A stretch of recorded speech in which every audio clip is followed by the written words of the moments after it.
इसी वार्ड पे नहीं पूरे जिले में एक तूफान है भीम आर्मी आजाद समाज पार्टी का। हो सकता है Bhim army Azad Samaj party clean sweep न कर जाए पूरे जिले को। मराठ पे जो दलित मुस्लिम समीकरण है वो सबसे मजबूत समीकरण है। और जो मैंने तैयारी की, ये मेरा क्योंकि वार्ड भी है, मेरी कर्म और जन्म दोनों है, ये मेरी कर्म और जन्म भूमि है, इसलिए मैं यहाँ से इंशाल्लाह, अगर जनता कहेगी, जनता सर्वोपरि है, तो इंशाल्लाह मैं चुनाव लड़ूंगा। जब आपने देखा वक्फ का मामला आया, या ट्रिपल तलाक का मामला आया, या CAA का मामला आया, भाई एडवोकेट चंद्रशेखर आजाद जी ने मुस्लिम समाज की, हमारे से ज्यादा जो हमारे मुस्लिम नेता हैं उनसे ज्यादा नुमाइंदगी की, तो मुस्लिम समाज क्यों ना भीम आर्मी आजाद समाज पार्टी के साथ जाएगा। जो समाजवादी के सिटिंग MLA उन्होंने कुछ नहीं किया, उनके तो गांव में बहुत विरोध हो रहा है। जो कांग्रेस के लीडर है विधायक जी का तो कोई एक काम गिनवा दे आप। का टाइम्स 24 पर और मैं आपके साथ संजीव। पंचायत चुनाव को लेकर के अब तमाम तैयारियां शुरू हो चुकी हैं। ऐसे में 49 सदस्यों वाली जिला पंचायत सहारनपुर के वार्ड नंबर 8 से आजाद समाज पार्टी के संभावित प्रत्याशी के तौर पर अपनी तैयारी कर रहे हैं। भाई साहब से बातचीत कर लेते हैं। तो भैया, क्या नाम हुआ आपका? मुनव्वर अली। तो मुनव्वर भाई, जिस तरीके से वार्ड नंबर 8 पर चुनावी ताल ठोकी है, तो क्या क्या तैयारियां अभी तक शुरू की हैं आपने? हमारी जो तैयारी भी है और प्राथमिकता भी है, शिक्षा से जोड़ना। जो हमारा गांव क्षेत्र है ये बहुत बैकवर्ड है एजुकेशन की फील्ड में। हमारी जो प्राथमिकता रहेगी वो सबसे पहली एजुकेशन की फील्ड में रहेगी। तो आजाद समाज पार्टी से आप जुड़े हैं, ऐसा क्या खास लगा आजाद समाज पार्टी में आपको? भीम आर्मी, जो हमारी आजाद समाज पार्टी है, जो हमारे नेता है भाई एडवोकेट चंद्रशेखर आजाद जी, जिस तरीके से वो संघर्ष कर रहे हैं, उनके हम संघर्ष को देखते हुए पार्टी से काफी लॉन्ग टाइम से हम जुड़े हुए हैं। जिस तरीके से भाई जी दलित, गरीब, मुस्लिम या शोषितों की आवाज बन रहे हैं, उनको संघर्ष को देखते हुए हमने भी पॉलिटिक्स में आने के लिए, तो उनके संघर्ष को देखते हुए कहीं ना कहीं पार्टी में शामिल होने का निर्णय लिया।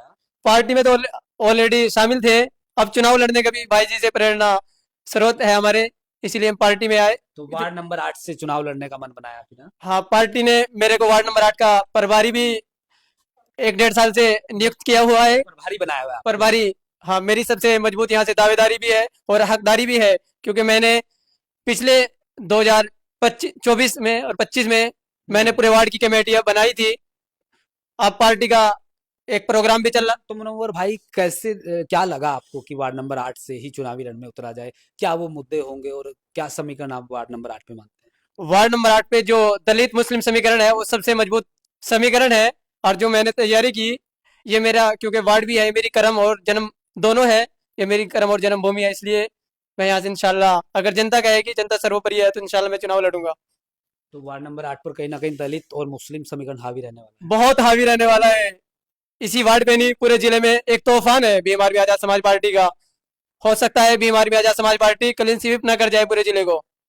और वार्ड नंबर 8 पे जिस तरीके से पहले कांग्रेस के कैंडिडेट हैं, एक बड़ा दावा मुस्लिम वोटों पर उनका भी है, और दलित वोट की आप बात कर रहे हैं, एक बहुजन समाज पार्टी है जो कि लगातार दलितों का प्रतिनिधित्व करती आई है। इन दोनों ही तबकों के वोटों पर तो इन तमाम पार्टियों का भी दावा है और तमाम नेता हैं ऐसे।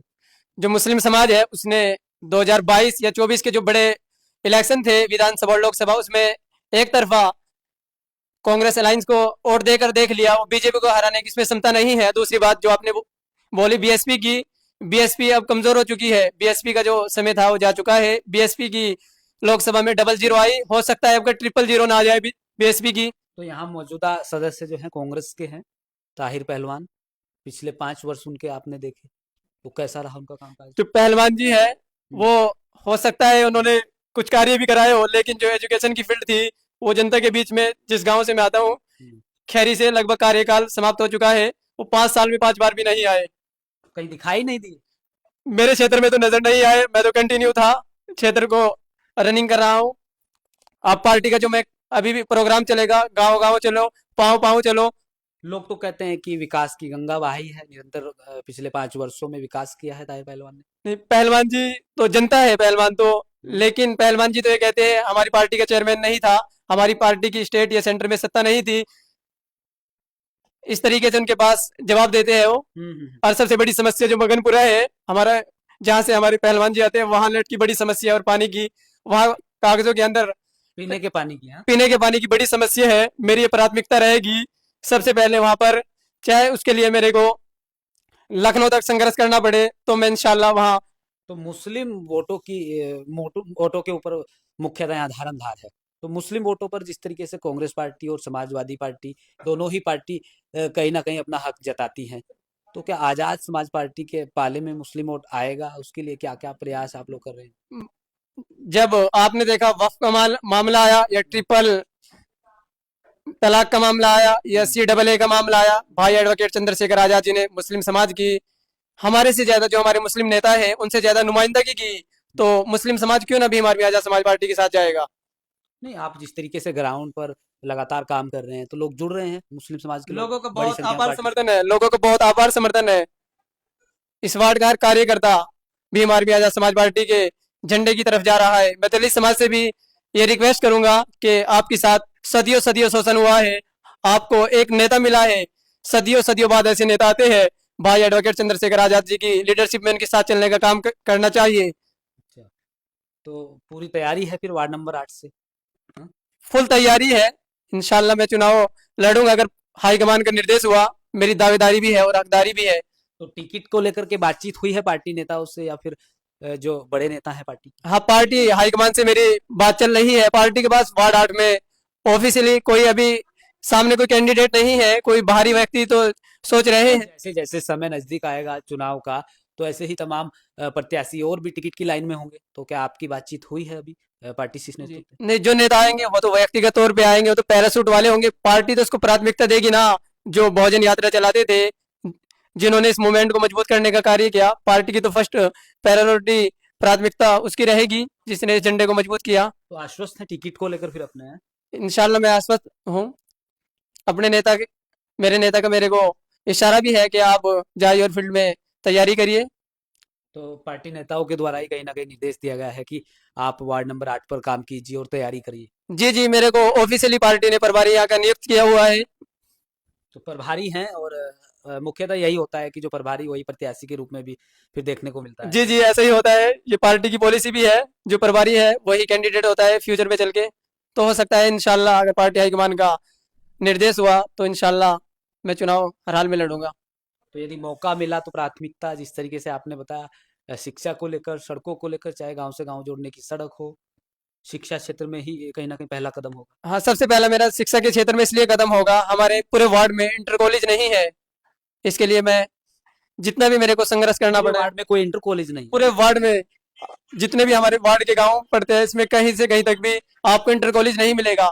मैं जिस गांव से आता हूँ उसमें तो हाई स्कूल है, आसपास के गांवों में क्या वजह रही जो अब तक जो तमाम जनप्रतिनिधि रहे और वार्ड में आपने बताया कि इंटर कॉलेज नहीं, शिक्षा के क्षेत्र में पिछड़ा हुआ है वार्ड, हाँ? क्या वजह रही होगी ऐसी?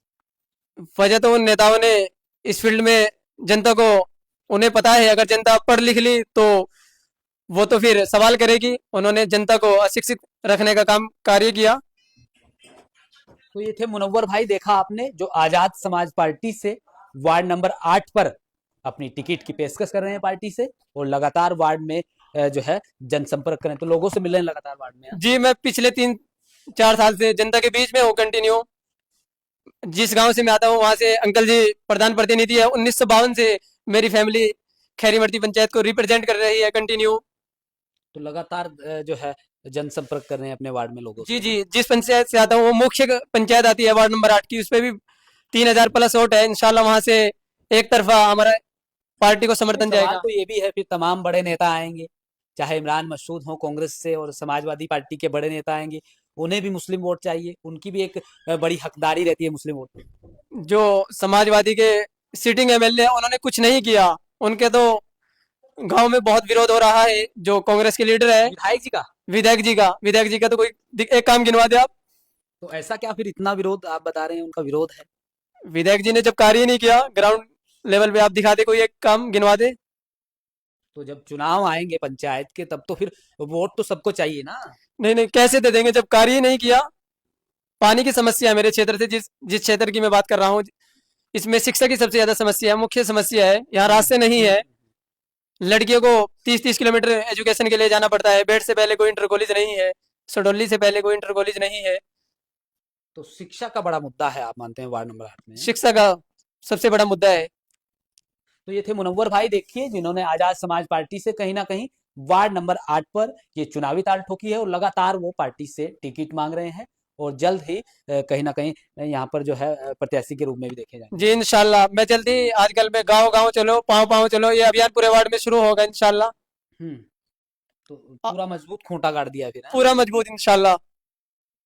तो देखा आपने, आजाद समाज पार्टी के तमाम जो संभावित प्रत्याशी हैं वो लगातार अपने अपने वार्डों में तमाम तैयारियां कर रहे हैं और पंचायत चुनाव को लेकर वो बेहद सजग और सतर्क या कहें लगातार लोगों के बीच जा रहे हैं।